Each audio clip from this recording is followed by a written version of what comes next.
talk about the physics of baseball. The basic concepts like kinematics, projectile motion, and Newton's second law can all be found in the game of baseball.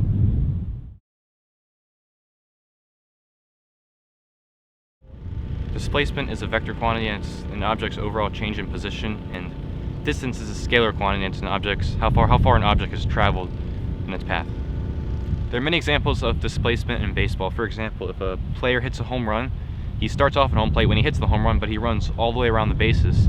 Even though he covers a great amount of distance, his displacement is zero because he returns back to home plate.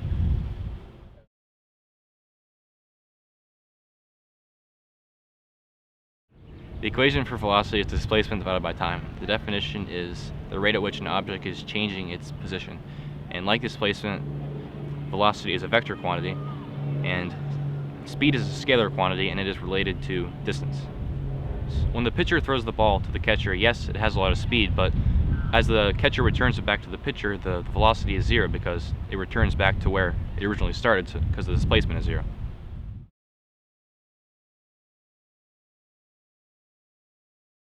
The definition for acceleration is the rate at which an object is changing its velocity, and the equation is change in velocity divided by time, and the direction is determined whether it is moving in the positive or negative direction, or whether the object is speeding up or whether the object is slowing down.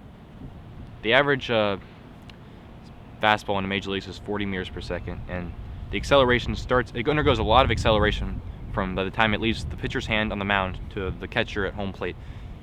By the time it crosses the home plate, it's roughly traveling 40 meters per second.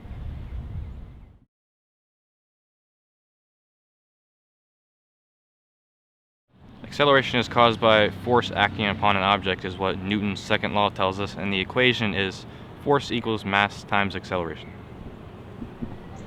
When the pitcher throws the baseball, he's applying force to it. Let's calculate that force.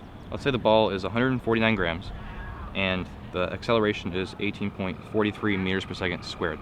The applied force would be 2,746.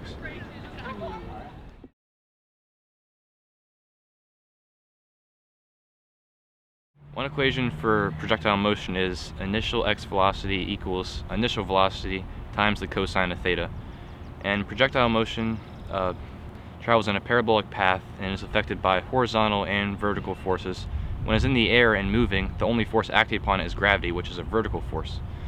And when it was actually launched in the air, two forces are acting upon it, which are horizontal and vertical forces. If a ball is hit at a 45-degree angle and the initial velocity is 47 meters per second, the initial x velocity will be 33 meters per second. Change in the object's position, and it's a vector quantity, and scalar. F that. Damn it. And the definition is the rate at which an object is changing its position, and it is not. And speed is related to the distance. No, I don't know. Time, and like displacement, velocity is a vector quantity, and it refers to the rate at which an object changes its position. Yeah. Ready? Yep. Velocity is related to speed and damn it! I'm such an idiot. It's like take 8. The definition. Cut that out. Just cut that out. All right, here we go. When the catcher throws it back to the pitcher, the displacement is zero because the velocity is. I had it there. I just got the. You mixed up the terms.